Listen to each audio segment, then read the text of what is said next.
A migração é um movimento que acompanha a história da humanidade. E o Brasil tem recebido muitos estrangeiros. Quais os impactos disso para o país? No Fórum de hoje, vamos conversar sobre a legalização dessas pessoas. Para falar sobre o assunto, eu recebo o secretário nacional de Justiça, Paulo Abrão, e o professor de Relações Internacionais, Creumar de Souza. Agora, antes de iniciarmos a entrevista, acompanhe uma reportagem produzida pela TV Justiça. As belezas naturais do Brasil atraem turistas de todo o mundo, mas há também os que buscam aqui novas oportunidades. O número de estrangeiros residentes no país está crescendo. E para ficar de vez regularizado, é preciso tomar algumas providências.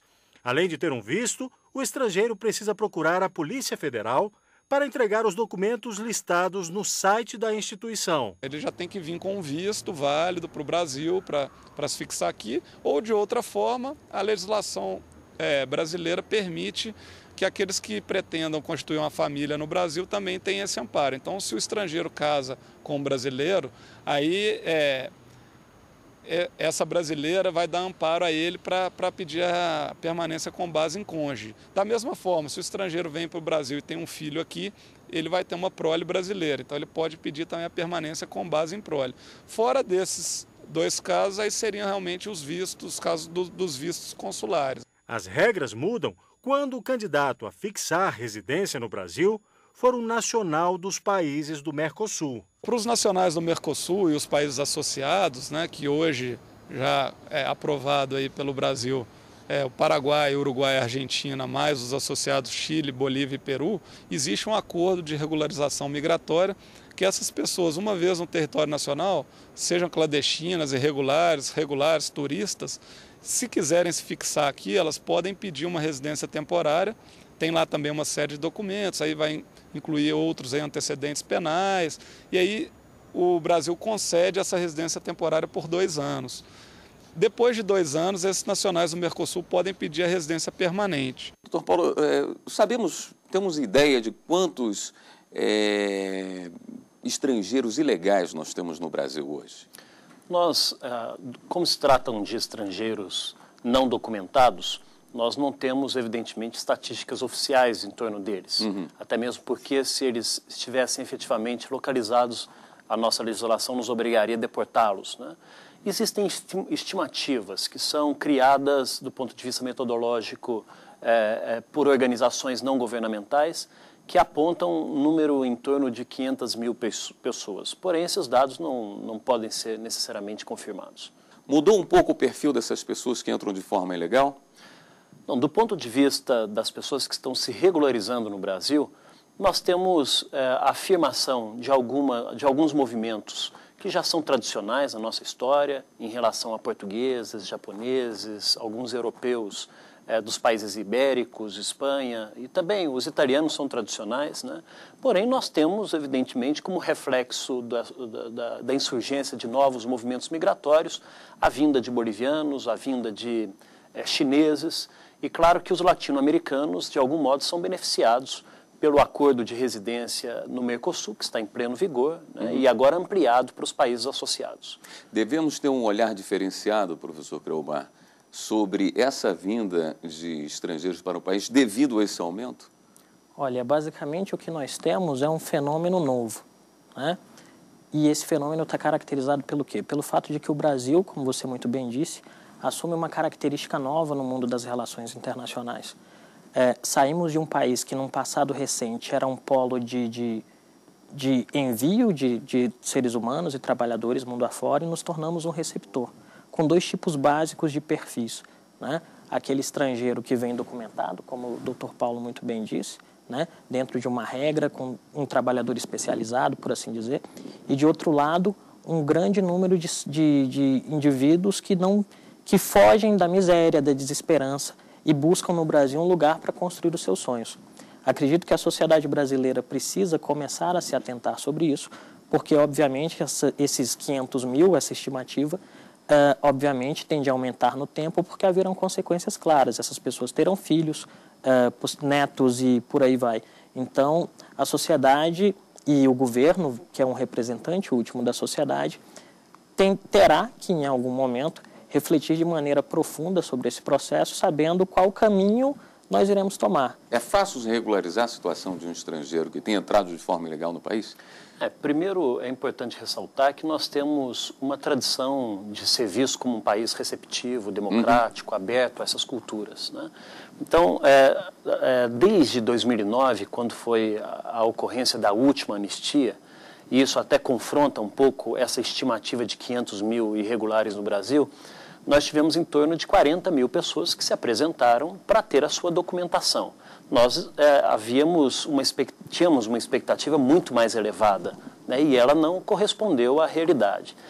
Por outro lado, a entrada em vigor do acordo de residência do Mercosul faz com que, pelo menos na área do Mercosul e países associados, que hoje abrange quase toda a totalidade da América do Sul, não se justifique mais a vinda desses nacionais dos outros países de forma irregular dentro do país, porque eles hoje têm direito de ingressar ao nosso país sem necessidade de visto prévio, né, e aqui permanecer com permanência temporária de até 2 anos, e se assim o desejar e expressar vontade de permanecer e transformar esse visto de residência temporária em visto permanente, ele poderá fazer se respeitar os requisitos legais. A anistia funciona bem?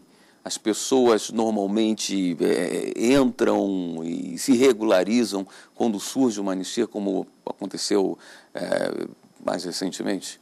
Olha, eu posso usar como referência a história das relações internacionais para citar 2 casos.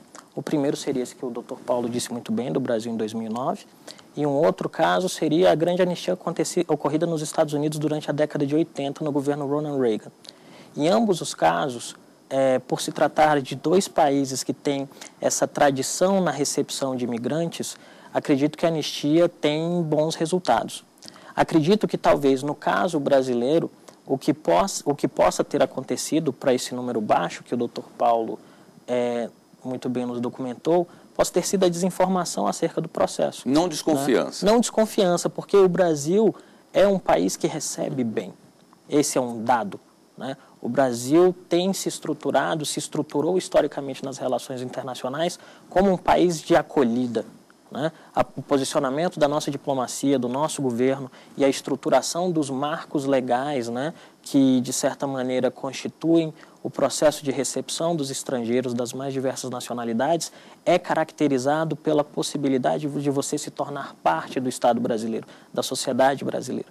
Então, de determinada medida, eu posso dizer que não há um receio, pode haver uma desinformação. E essa desinformação talvez seja o maior elemento que a sociedade brasileira deva combater, no sentido de impedir que esses indivíduos que hoje, partindo desse âmbito primeiro da América do Sul, não sejam explorados ou não sejam vilipendiados no seu direito por determinados entes que ajam de má fé. Estou falando especificamente de aliciamento para trabalho em condições subhumanas e coisas do gênero, né? Talvez o nosso desafio hoje seja lidar com outras regiões mais pobres do planeta que tenham também no Brasil esse imaginário de que é uma terra de oportunidades. Falo isso sobretudo no que diz respeito a imigrantes dos países da África subsaariana que se submetem a diversos tipos de risco, né, como se esconder no porão de um navio ou coisa do gênero, para tentar chegar à costa brasileira e daí ter uma oportunidade nova de vida. O que eu vejo mais importante é que nós hoje discutamos a possibilidade de alinhar a nossa legislação, o nosso marco normativo a essa nova realidade que o Brasil vive. São 3 fatores fundamentais que trazem essa nova leva de imigrantes ao país. Em primeiro lugar, um fator de ordem econômica, né? O fato de nós termos vivido nos últimos anos um crescimento sustentável, independentemente das suas taxas, nós temos tido os maiores números de investimento direto na sociedade brasileira e uma maior inserção do nosso mercado internacional. Porém, a questão econômica não é o único fator explicativo. Existem países com grande crescimento econômico que não são atraentes para migrantes, né? Então, nós temos fatores também de ordem política, que envolve a maior visibilidade que o país assumiu nas suas relações internacionais nos últimos tempos. Se agrega aí um terceiro fator de ordem cultural, como nós já referimos, o fato de que, historicamente, fomos construídos por migrantes, né? A sociedade brasileira foi historicamente construída pela força do trabalho imigrante. E nós somos, historicamente, abertos à vinda dessa migração. Os Estados Unidos também foi construído dessa forma, no entanto, existe uma certa dificuldade para você conseguir se legalizar, até mesmo entrar no país. O Brasil vai caminhar para aí?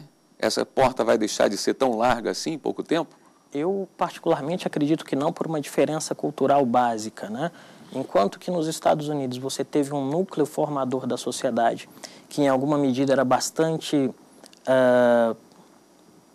segregacionista, né? Nós podemos dizer, por exemplo, se você conversa com um americano que tem ascendência italiana, ele vai dizer que é um ítalo-americano. Se você conversa com um americano que tem ascendência alemã, ele vai dizer que é um germano-americano. No Brasil, na segunda geração, esse indivíduo é brasileiro. O máximo que ele pode dizer, o meu pai nasceu na Síria, meu avô nasceu em tal lugar, mas eu sou brasileiro. E aí vem uma questão, me aproveitando dos pontos que o Dr. Paulo disse, você tem uma questão cultural. O Brasil, a partir do momento que foi assumindo um discurso e uma prática que foi deixando de ser excludente paulatinamente, esse discurso foi sendo incorporado pelos indivíduos. Então, esse imigrante que chega no Brasil, ele não é visto como, você é aquele que veio de outro lugar. O povo brasileiro, por alguma característica, tem a possibilidade de ser sempre receptivo, né? Então, essa espécie de fascínio que o estrangeiro exerce faz com que a vida desse indivíduo, ao adentrar no Brasil, acabe sendo mais fácil do que em outros países. Eu posso te dar um exemplo de um país, por exemplo, como a Suíça, que é um país rico e que não necessariamente é um grande polo de atração de imigrantes, porque a legislação cria uma série de obstáculos para que esse indivíduo viva bem nesse país. De outro lado, no Brasil, você paga uma taxa, R$100 e poucos, você tira o seu registro nacional de estrangeiros e você pode viver com uma certa tranquilidade, né? E essa característica includente presente na legislação faz com que ela é uma espécie de marcador fundamental de uma prática social que também é includente. Nós vamos para um rápido intervalo. No próximo bloco, voltamos a conversar sobre a legalização de estrangeiros. Não saia daí.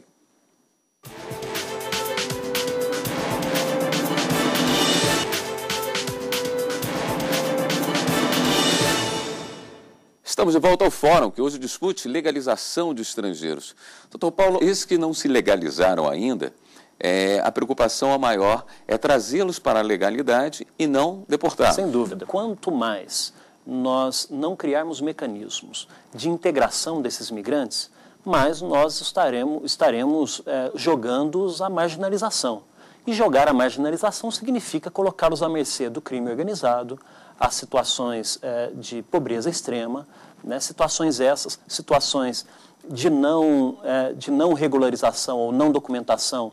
Esse sujeito deixa de ser um cidadão contribuinte, né? Um cidadão que poderá estar protegido, inclusive, pela nossa rede social protetiva, a nossa legislação trabalhista, o que importa em perdas para o país. Onde que eles deveriam ser identificados? É na fronteira? É via terrestre? Via aérea? O que o país poderia fazer para já receber de uma forma diferente o estrangeiro ao chegar? Eu acredito que hoje nós temos duas espécies de imigrante, como foi muito bem dito no bloco anterior. Aquele imigrante que é da América do Sul, esse imigrante deve passar por um processo informativo, de dizer, no ponto de origem, tentarmos identificar as cidades de onde eles saem e a diplomacia brasileira fazer um trabalho informativo de dizer, olha, você não precisa mais se submeter a um elemento criminoso para entrar no Brasil. O Brasil te dá as boas-vindas e esse processo é muito simples. De outro lado, aquele imigrante que está fora dessa região da América do Sul, esse, em alguma medida, passa por um processo de fiscalização, que não é tão simples quanto parece, porque esses indivíduos não usam os mecanismos normais, né? Um imigrante legal não vai descer num aeroporto e passar pela alfândega, né? O imigrante legal vai vir no porão de um navio, vai entrar escondido dentro de um carro, vai fazer a travessia a pé por uma região que é pantanosa ou algo do gênero. E aí, nesse caso específico, por sorte, tendo em vista que o nosso objetivo é de inclusão e não de segregação, a ideia é tentar mostrar a esse ser que existe um procedimento legal de reconhecimento dessa possibilidade de viver no Brasil. E aí, nesse caso específico, à medida que ele for identificado, ele vai passar por um procedimento legal, normal, e se está definido que ele não é um elemento que vai trazer prejuízo à sociedade nacional, ele tem que ser incluído. A sua vida passada é observada? Sim, eu acredito que sim. Né? Agora, tem uma grande questão. Indivíduos, muitas vezes, o migrante só é migrante quando ele está fugindo de uma situação de risco. Né? Ninguém sai de um lugar A para B, sendo que A é mais rico que B, a não ser por uma externalidade muito distinta. Mas, normalmente, dependendo das regiões em que estamos falando, por exemplo, na África subsaariana ou determinada região do Oriente Médio, esse indivíduo está saindo de uma situação na qual ele perdeu sua casa, seus documentos, tudo. E aí isso gera uma nova dificuldade, que não é específica da autoridade brasileira, é específica dos processos de migração no mundo afora. A grande diferença é que, no caso do Brasil, como somos uma sociedade que tem essa possibilidade de receber bem o estrangeiro, esse processo que é instrutivo e educacional ganha um novo desafio, que é como identificar esse indivíduo e onde ele está, porque o migrante ilegal está em situação de risco. Quem está em situação de risco tem medo de procurar o Estado. Então, o nosso caminho talvez seja também a divulgação de dizer, olha, o Brasil quer te dar boas-vindas, mas para isso você tem que fazer sua parte, que é procurar o Estado, descobrir quais são os mecanismos efetivos, que são, de certa maneira, muito simples. Os estrangeiros são tratados em sua chegada de acordo com a sua origem, ou seja, é observado o princípio da reciprocidade, na maneira como os brasileiros são tratados no país de origem dessa pessoa, ele seria tratado aqui? Tenta-se se manter mais ou menos essa reciprocidade ou não? O princípio da reciprocidade é uma diretiva da nossa política diplomática e também da nossa política normativa, né, da nossa regulamentação que é feita pelo Conselho Nacional de Imigração. É claro que, do ponto de vista dos requisitos formais de entrada do Brasil, eles são os mesmos para quaisquer pessoas. Agora, quando um determinado país também trata o brasileiro lá fora em uma situação desumana, é legítimo que nós façamos, por ações diplomáticas civilizadas, né, um diálogo entre essas nações para que haja, uma ideia de respeito mútuo. Né? Então, é legítimo que isso ocorra. Durante muito tempo, os brasileiros que nós vivíamos uma situação inversa da que nós vivemos hoje. Né? Hoje nós temos mais pessoas vindo do Brasil do que pessoas saindo, do que brasileiros saindo para fora. Mas por mais de quase 20 anos, esse número era o inverso. Nesse período, não deixamos de aplicar aqui no Brasil as mesmas regras para os nacionais desses outros países. Mais recentemente, o Brasil adotou, junto à Espanha, o princípio da reciprocidade e afirmou junto à Espanha, a partir de casos, de relatos de brasileiros que estavam sendo maltratados, de que nós não aceitaríamos esse tipo de tratamento. Né? E, de alguma forma, fomos um pouco mais rígidos na análise documental dos espanhóis dentro do Brasil, até que, configurada a situação, isso se resolveu pela via diplomática. Professor, deveríamos exigir uma qualificação para as pessoas que pretendem entrar no país? Te respondo com muita certeza, baseado na história da política externa brasileira, que não. Basicamente, me reporto a isso, a uma frase que foi dita aqui pelo Dr. Paulo, que é o direito humano que os indivíduos têm de buscarem melhores condições de vida. E o Brasil, por ser um país de imigrantes, assumiu esse compromisso na sua história com a sua própria sociedade, né? E, de certa maneira, assumiu esse compromisso político nas instâncias de tomada de decisão e na assinatura das convenções.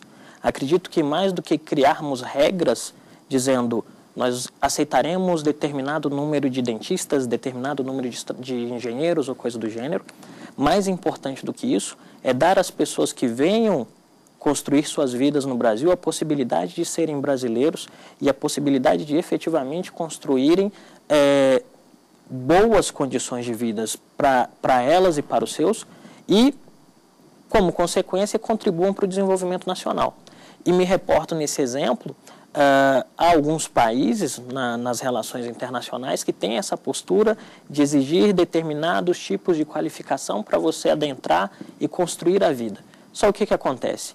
Essas exigências, no fim das contas, não são uma garantia material de que esses indivíduos poderão exercer suas profissões.